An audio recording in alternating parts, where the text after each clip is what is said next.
그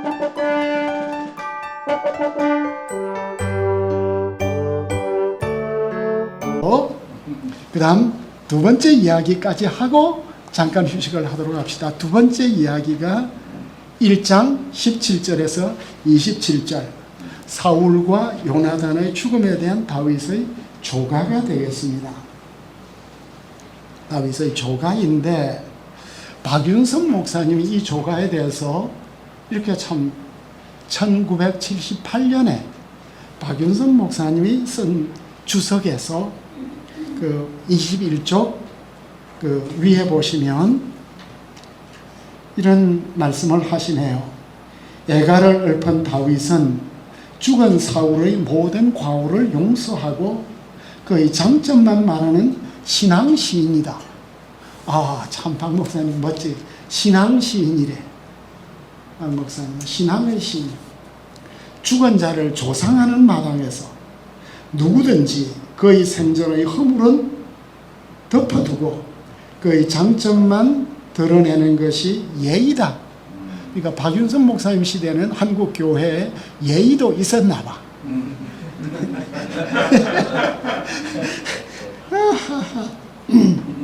죽은 자를 위하여 슬퍼하는 마당에서 그의 단점을 말한다면 그 특수한 장면에 합당하지 않다. 우리 학교에서도 참 장래가 촉망되던 선생이 미리 세상을 떠나게 되었는데, 정치적으로 그와 반대파에 있던 아주 가까운 사람들은 장례식 예배에 나타나지도 않았어. 참 가슴 아팠어. 그래도 그 친구가 나에게 잘해주지 못했는데 제가 조사를 했어요. 다윗에게 배워서, 그러니까 원수가 떠나도 우리는 아주 아름다운 조사를 읊어주어야 한다. 주님의 종이니까. 자, 그런데 여기에서 우리가 배울 게 많은 것 같아요. 다윗이 이 슬픈 노래는 키나거든. 애가예요, 그죠? 애가인데 여기는 조상하다, 조사가 되었습니다.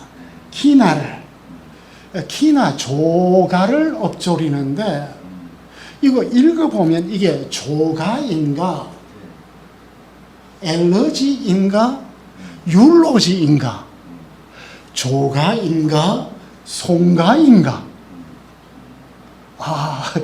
요게 좀 우리를 이게 무슨 노래지? 18절에 보니까 명령하여 그것을 유다 족속에게 가르치라.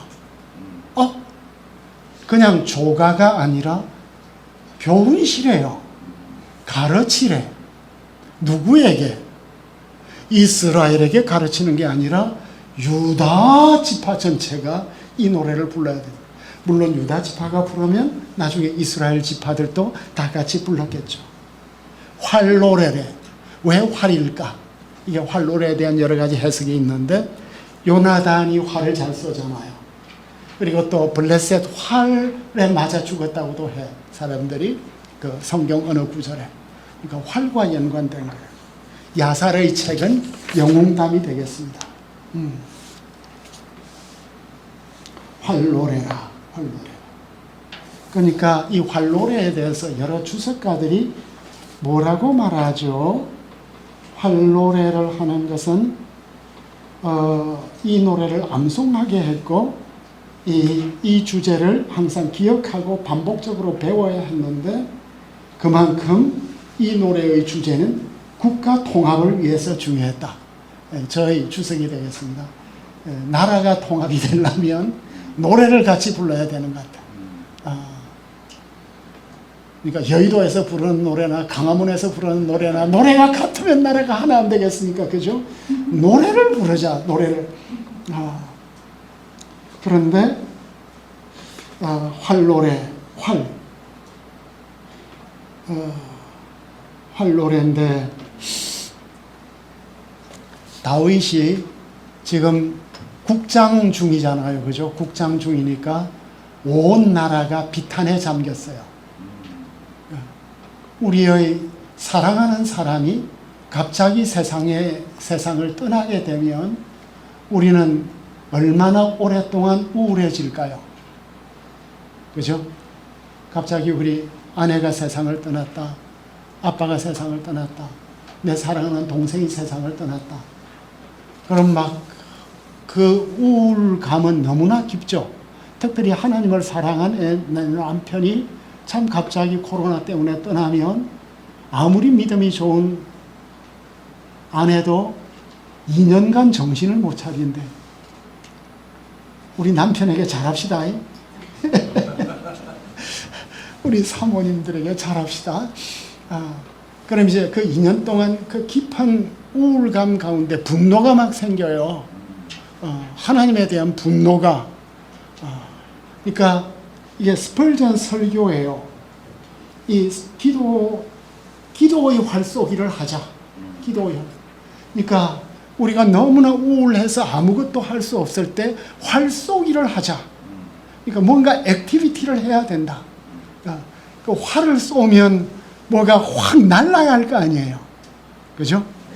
그 비탄에 잠겨 있지 말고 오히려 우리가 왜 이렇게 졌는지 우리의 패배에 대해서도 생각을 하고 국방력을 강화하기도 하고 나라 통합을 위해서도 하고 활쏘기를 하면서 이 비탄에서 벗어나자 하면서 스펄전 목사님이 뭐라고 말하냐 하면 기도의 활쏘기를 하자.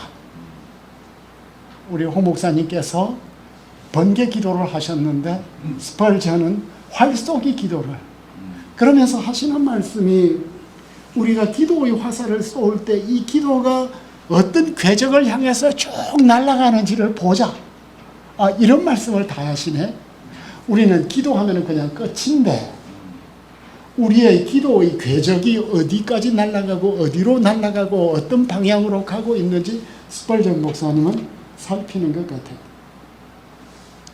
그러니까 여기에서 클리번이 뭐라고 말했냐 하면 따라서 이스라엘과 유다는 서로 내전을 하도록 지지하지 않는다. No civil war in Korea. 이 노래는 시민 전쟁을 지지하지 않는다. 다윗은 시민 전쟁을 지지하지 않는다. 다윗은 시민 전쟁을 통해서 정권을 잡겠다는 생각을 처음부터 하지 않는다. 이 노래 자체가 국가 통합의 노래다.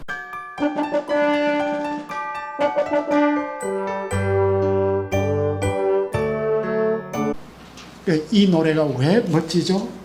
19절에 내 영광이 오 이스라엘이여. 아니 조가를 엎조리는데 너의 영광이로 시작하네. 영광은 아름다움이에요.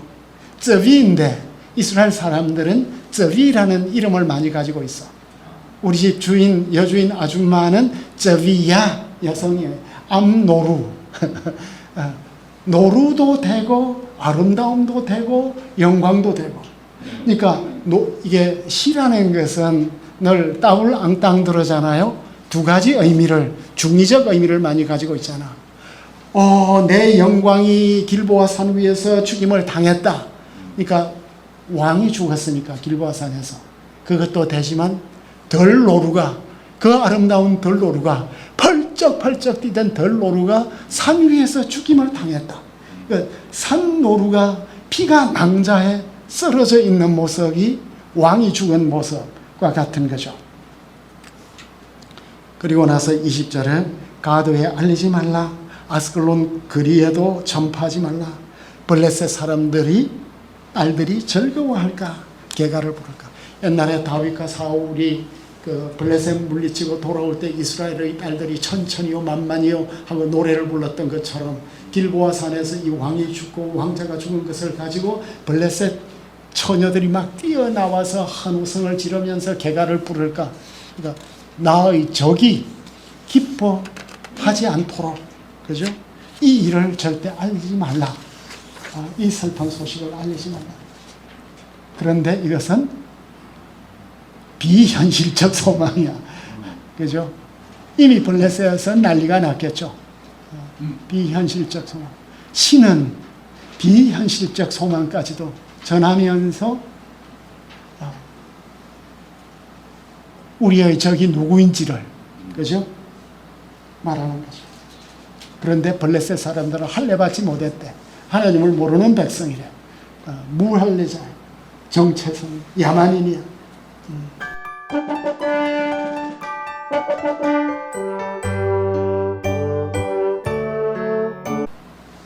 그리고 이 슬픔을 극대화하기 위해서 오 길보아 산들아 너희 위에 이슬과 비가 내리지 말라.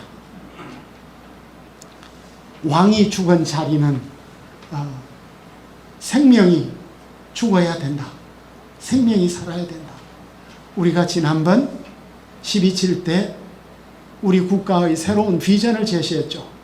대한민국의 새로운 비전. 이런 큰 난리가 일어나기 전에 우리가 나가야 될 국가의 방향, 제2건국의 방향은 생명나라다, 자유나라다, 창조국가다. 생명국가, 자유국가, 창조국가를 통하여 기적국가를 우리가 세우자.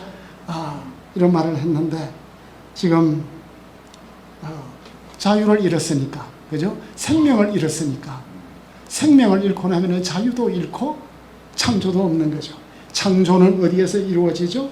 이슬과 비가 내려야 되는데 길보아 산에는 이슬이 많이 내려요.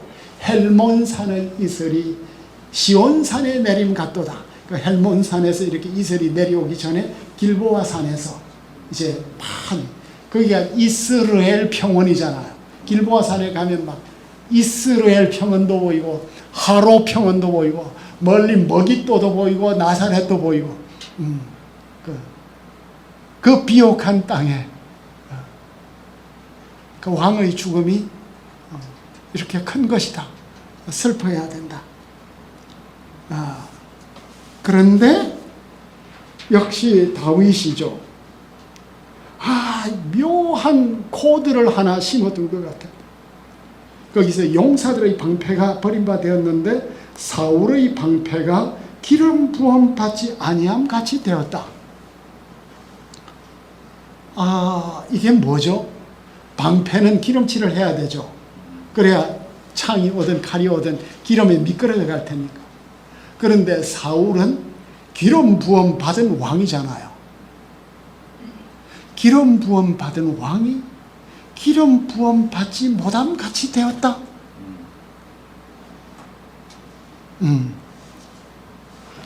사울의 마지막 그 통치 기간을 보면 하나님의 기름 부음이 끝난 것 같아. 그죠? 사울의 회오죠. 처음에 기름 부음 받아서 왕이 되었는데 하나님의 기름 부으심이 주의 종에게 계속 임해야 하는데 에고가 자신의 아집과 자아가 극대화되니까 하나님의 기름 부음이 끝나버렸어. 이렇게 묘해. 그런데 22절 신은 어려워요. 신은 참 어려워요. 이 행간을 따라가는 것이 22절에 죽은 자들의 피 흘림 없이 용사들의 기름 흘림 없이 요나단의 활이 뒤로 물러가지 아니했고 사울의 칼이 헛되이 돌아오지 아니했다. 없이 아니하고 이건 다시 요나단과 사울을 이렇게 높이네요. 사울과 요나단이 죽임을 당했지만 요나단의 활과 사울의 칼은 마지막까지 뭘 했어요? 피를 흘렸고, 그죠? 기름을 흘렸어. 누구의 피를 흘렸죠? 블레셋의 피를, 그죠? 마지막 죽는 순간까지 적군의 피를 흘리고 그리고 기름을 흘리도록 마지막까지 싸웠다. 훌륭한 용사였다.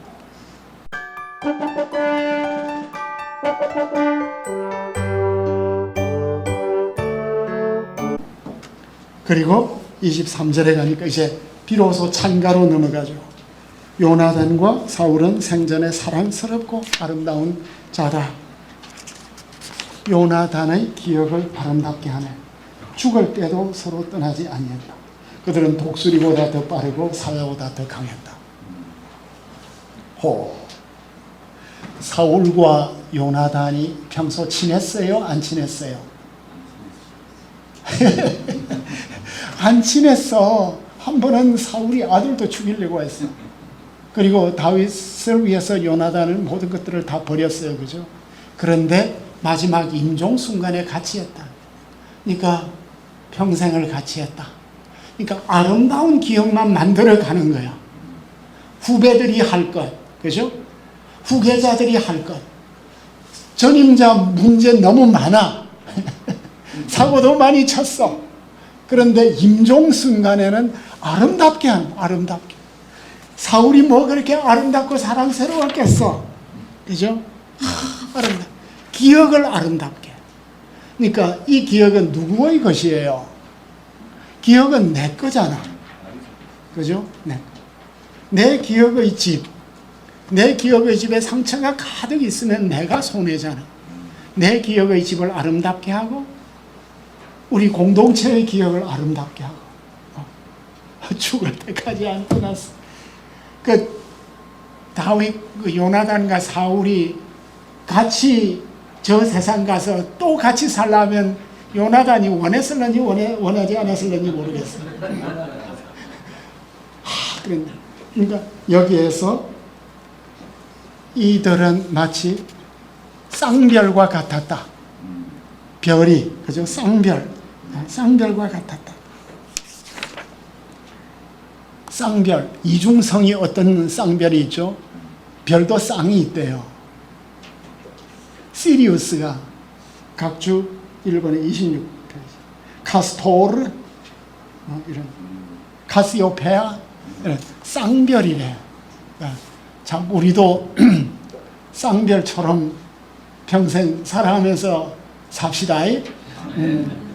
내가 내 친구를 끝까지 지키면 나는 쌍별이 되고, 내 친구를 헤어지면 우리 별은 헤어지는 거야. 그지?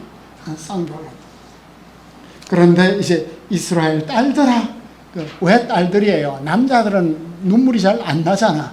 그러니까 딸들은 참 이 감정이 풍부하니까 딸들아 슬퍼하고 울어라. 왜요? 그가 붉은 옷으로 너희에게 화려하게 입혔다. 붉은 옷은 누가 입는 옷이에요? 붉은 옷? 붉은 옷은 아무나 못 입어요. 그죠? 붉은 옷은 왕실에서 입는 옷이에요. 그죠? 왕실에서 입는 금모리개로. 그러니까 사울이 많은 전리품을 가지고 이스라엘 여자들을 이렇게 화려하게 장식해 주었다. 이 붉은색은 어디에서 만들죠? 자주색인데 케르메스 벌레라고 하는 이 벌레에서 이 붉은색을 채취하는 거예요. 그리고 이제 이스라엘 저 해변에 가면 조개들이 있는데 조개에서 이걸 다 하나씩 따가지고 염료를 만들었어요. 자주색. 루디아가 자주 장사였잖아요.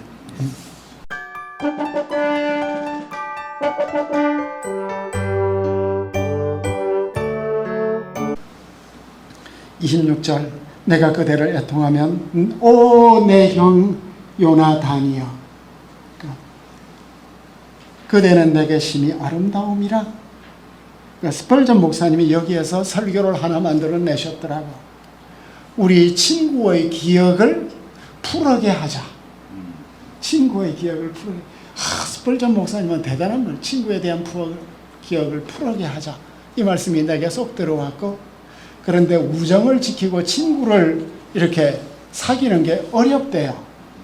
그러니까 많은 친구들은 스펄전에 따르면 어떤 친구냐 하면 여름 참새 같은 친구래. 여름 참새는 막 날씨가 좋고 막 푸르고 하니까 다 같이 있다가 가을 비가 내리면 다 떠난대.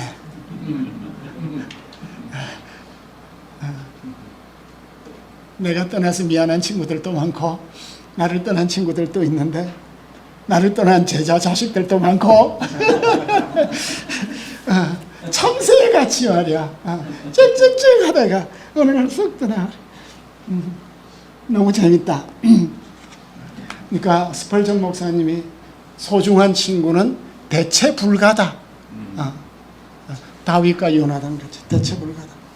그러면서 이 구절이 신약의 빛으로 넘어가면 이 공동 번역이 나의 형 요나단 형 생각에 나는 가슴이 미어지요 형은 나를 즐겁게 해주더니 형의 그 남다른 사랑 어느 여인의 사랑도 따를 수 없다. 왜 요나단의 사랑이 여인의 사랑하고 비교가 될까요? 나 너무 어려웠어. 그죠? 그대가 나를 사랑함이 기이하여 여인의 사랑보다 빼어나도다.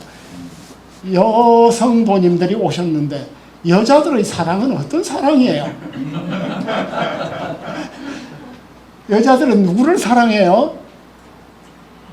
여자들은 언제 사랑해요? 난 잘 모르지만 여자들 사랑은 이기적인가 봐. 나에게 선물 주면 사랑해주고 나를 사랑해주는 만큼만 사랑해주고 그런 게 아닌가. 박윤선 목사님이 주석을 여기 하나 달았네. 왜냐하면 이런 주석은 그 어디에도 없거든. 박윤선 목사님이 고슬링가의 주석을 가져왔어요. 박윤선 목사님은 화란어를 하셨잖아요. 그러니까 이제 화란 주석가들을 가져왔는데 부부는 서로를 위하여 지음이 되었으므로 서로 주고 서로 받아. 부부의 사랑은 서로 주고받는 사랑이구나. 내가 별로 못 벌고 잡도 없고 하면 내 아내에게 구박받겠구나. 서로 주고받는 사랑이구나. 그러나 다윗을 위한 요나단의 사랑은 그것과 달라서 의롭고 영구하고 이주의가 없고 자기를 거부한 것이어서 역사상 찾아보기 드문 것이다. 이런 주석은 오직 박윤선에게만 있어. 현대 주석에는 없어. 그리고 보니까 칼빈은 사무엘서 주석을 또 안 썼더라고.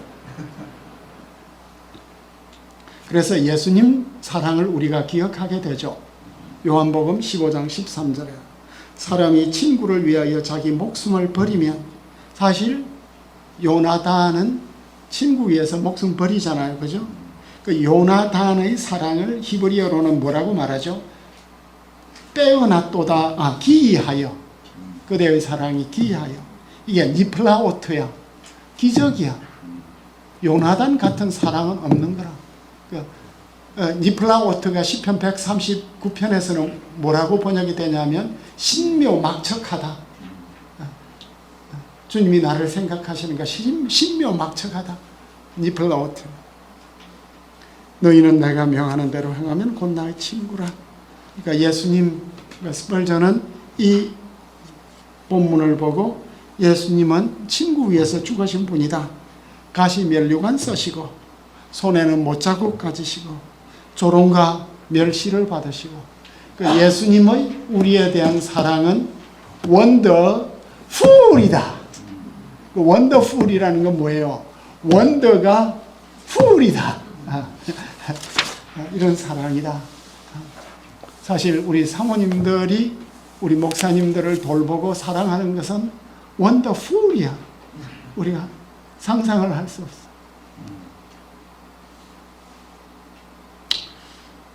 이제 오호라, 이게 후렴이에요. 그죠? 힘센 용사들이 엎드려졌다. 싸우는 무기로 쓰러졌도다. 싸우는 무기로 쓰러졌다. 이게 그러니까 우리 국방이 완전 무너졌다 하는 이 말씀이 되겠습니다. 여기에서 이 클리븐이라는 사람이 본 시에 대한 어떤 감상을 했어요. 주석가들이 시에 대한 감상을 하는 게 참 드문데 제가 전체를 인용을 해왔네요. 이 애가는 사울과 요나단의 죽음에 대한 다윗의 감정을 감동적으로 재현한 것이지만 이 시의 정서를 비탄함과 침울함으로 규정하는 것은 정확하지 않다. 그렇게 비탄한 시는 아니에요. 이스라엘의 아름다움이라는 표현으로 주제를 갑작스럽게 도입하고 대적에게 승리의 기쁨을 주지 말라고 단호하게 명령하고 이스라엘의 패배에 일조한 산들을 황폐하게 만들라 하고 무자비한 전사들이 만들어낸 잔혹한 피투성이 장면을 묘사하고 생전의 전사들의 아름다움과 사후의 일체감을 섬세하게 표현했다. 성전했을 때 이스라엘 유엔들이 풍성한 전리품을 가졌다. 그리고 요나단에 대한 깊은 사랑의 감정을 떠올리는 대목들, 단순한 애도만이 아니다. 물론 애도도 포함되지만 이 전사들을 본받으려는 결의를 형성하는 목적이 있다. 이런 왕의 사명. 그러니까 왕이, 지도자는 어떤 지도자가 되어야 하는지를 이 시가 보여준다는 거예요. 왕의 사명. 이스라엘에서 왕은 영적인 지도자다. 이 전쟁시를 통하여 영적 확신을 갖도록 하는 것이다. 그래서 이스라엘의 그 구약 성경의 초기 전통은 전부 그걸로 나오죠. 시로 나오죠. 출애굽기 15장과 모세의 마지막 기도와 야곱의 유언과 이런 시로 나오는데, 이게 이제 여기까지고, 아까 이제 하나 빠뜨린 게 뭐냐 하면, 아까 잠깐 생각이 나는데, 강의 한 15쪽에 보면 6절에 사울이 자기 창에 기대고 병거와 기병은 급히 그를 따랐습니다. 이게 거짓말이다 이거야. 왜요? 길보아 산은 너무 가팔라. 거기는 병거 작전을 하는 곳이 아니에요. 그래서 이 안에 이 보고자 속에 너무 치밀하게 구성을 해왔는데, 그 몇 개의 중요한 위정들이 있어. 다윗이 딱 잡아내어서 이제 제일 큰 제목으로 처용하는 것이 이 이야기가 되겠습니다.